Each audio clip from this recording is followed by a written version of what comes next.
married women from voting in elections or make it harder for them.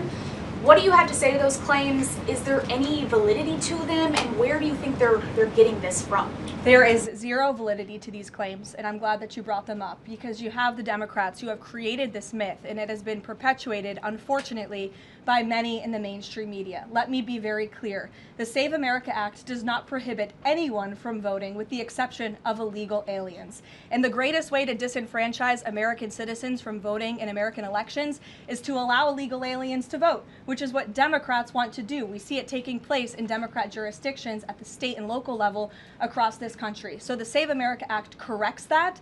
And as far as married women who have changed their name, if they're already registered to vote, they're entirely unaffected by the SAVE Act. And for the small fraction of individuals who have changed their name or their address, they can still register to vote, of course. They just have to go through their state processes to update that documentation. And this is something that the American people, married women and minorities and people all across this country who Democrats are insultingly saying cannot do this, they're already doing it every day, going to the Social Security office, going to the DMV. And I think it's frankly insulting that the Democrats are saying that there's certain groups of people in this country who aren't smart enough to update their documentation to allow them to vote. Again, this is a huge myth, and thank you for giving me the opportunity to address it.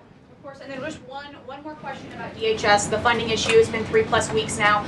I was at the airport this morning in St. Louis, Missouri, and it was early in the morning, and one of the TSA agents, I saw her, she was kind of tearing up, she was crying, and I asked her, I was like, what's wrong?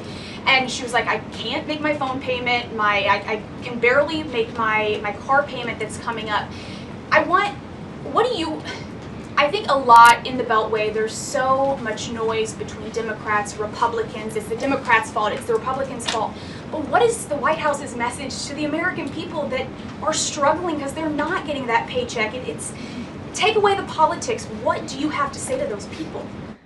President Trump wants the Department of Homeland Security. He wants TSA, he wants FEMA, he wants the brave men and women of our United States Coast Guard to receive their paychecks, and he wants this department to be fully funded and fully reopened. And so to any American out there who is struggling without a paycheck, we know there's more than 100,000 of you across the country.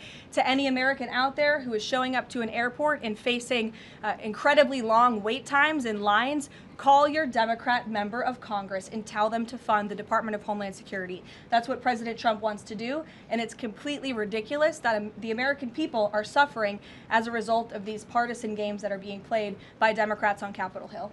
Thank you. Steve. You said the operation was going faster than anticipated. What is your current timeline for how long the war will last? So look, as you know, Steve, the President and the U.S. military's initial timeline was about 4 to 6 weeks to achieve the full objectives of Operation Epic Fury. Again, to destroy their missiles and their ability to make them, destroy their Navy, permanently deny them nuclear weapons forever, and to, of course, weaken their evil terrorist proxies in the region. We know that the U.S. military and our brave warfighters are quickly and expeditiously executing these objectives well ahead of schedule, but ultimately the operations will end when the Commander-in-Chief determines the military objectives have been met, fully realized, and that Iran is in a position of complete and unconditional surrender, whether they say it or not. Does the President still want Iran's unconditional surrender? Well, when President Trump says that Iran is in a place of unconditional surrender, he's not claiming the Iranian regime is going to come out and say that themselves. What the president means is that Iran's threats will no longer be backed by a ballistic missile arsenal that protects them from building a nuclear bomb in their country. I could make an empty threat, but if I have no actions to back it up, then it's an empty threat. And so President Trump will determine when Iran is in a place of unconditional surrender, when they no longer pose a credible and direct threat to the United States of America and our allies. Adriana. Can you explain why the Energy Secretary posted and then appeared to have deleted a post on X saying that the U.S. Navy escorted an oil tanker through the Strait of Hormuz? Yes, I was made aware of this post. I haven't had a chance to talk to the Energy Secretary about it directly. However, I know the post was taken down pretty quickly, and I can confirm that the U.S. Navy has not escorted a tanker or a vessel at this time, though, of course, that's an option the President has said he will absolutely utilize if and when necessary at the appropriate time. And if this was something that was posted erroneously, could it be because of a staffer?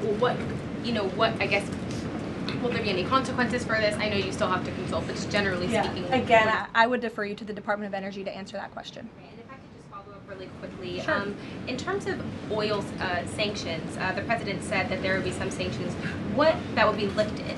Would those be on Venezuela, Russia? Could you give some specifics there and then timing for that as well? Sure. I know it's something that the Treasury Department and the President's energy team continue to discuss, and they will ultimately consult with the President before decisions are made. I don't have any announcements on new sanctions or the lifting of new sanctions for you today. Alex. Thank you. Reuters has reported that about 150 U.S. service members have been injured so far. Can you confirm that number and elaborate on that? I can't confirm the exact number. I know it's within that ballpark, but I would defer you to the Pentagon for a specific number of wounded or injured thus far. And then secondly, if I can, I wanted to ask about, excuse me, there was a briefing on the Capitol Hill today, and some senators came out and said they were more convinced than ever that there would be U.S. boots on the ground. Senator Blumenthal said that, in fact. Your reaction to that and any update on President Trump's thinking about it? Look, I would say that Democrats on Capitol Hill are clearly being quite disingenuous. 3 years ago, not a single Democrat voted against the resolution condemning Iran as the world's leading state sponsor of terror. Yet now, with President Trump as commander-in-chief finally taking the action that so many Democrats have called on the commander-in-chief to do for many, many years to wipe out the threat of a rogue Iranian terrorist regime, now all of a sudden Democrats are playing politics with this long-standing